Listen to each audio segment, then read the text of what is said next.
Utility store Gilani चौक मुजफ्फराबाद में चीनी, घी, oil हासिल करने के लिए खवातीन और मर्दों की लंबी लाइनें। लोगों का गुस्सा कम होने का नाम ही नहीं ले रहा।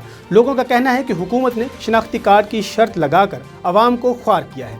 लोग इस बारे में मजीद क्या कहते हैं, आइए जानते हैं हक न्यूज़ के नुमाइंदे हाजी मोहम्मद लतीफ़ अवान की इस रिपोर्ट में। कि ये अगर सब्सिडी दी गई है जिड़ा 25,000 तो कम लोग वाले इतने सारे 1.5 लाख रुपए तनख्वाह किने वाले मुलाजम लेने में लगे थे।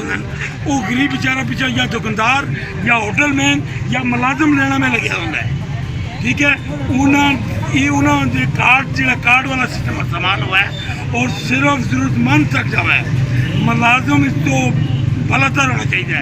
उस तो बाद कि ना दुकानदार या होटल मैन उन्होंने ये नहीं चलना चाहिए। रिलीफ ये सब्सिडी उन्होंने नहीं है, गरीबों वास्ते गरीब तक होना चाहिए। औरतों को जलील कर रहे हैं, ऐसे पैसे को देने को ना ना उसके बाद एक के सुबह औरतां बादशाह पे पूरा दिन जलील होकर तो जिल्लत में एकड़ा इन्हों का कानून है इस्लाम दीन इन्होंने कई दीन दसे कि औरतों को रोड़ा भी करके तुम जलील करके पैसे दो, ऐसे पैसे को भीख मांगने तो सही है। उस तो बाद ये आन के जो ड्रामा ना कटे पहले सिम आनो मैसेज आती, उस तो बाद मोबाइल आनो, उस तो बाद जलील आते लोगों को मिलता आते चले चलते।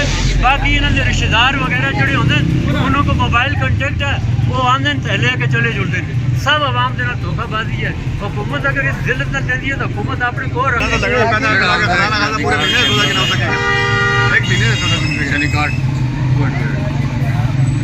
तो क्या है हाँ ये रखना चाहते हैं हक मिलना चाहिए। चलो मजदूर आदमी है, चलो 1200 रुपये तिहाड़ नहीं मिलती है, 1200 करो असं लोग मजदूरी करके आते हैं फिर भी नहीं मिल रहे।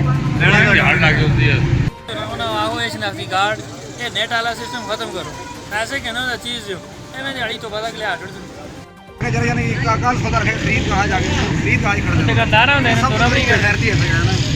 और बगैर दी खत्म हो जाएगा ना पुलिस वाला बंदा ऐसे पहुंच ही रहेगा।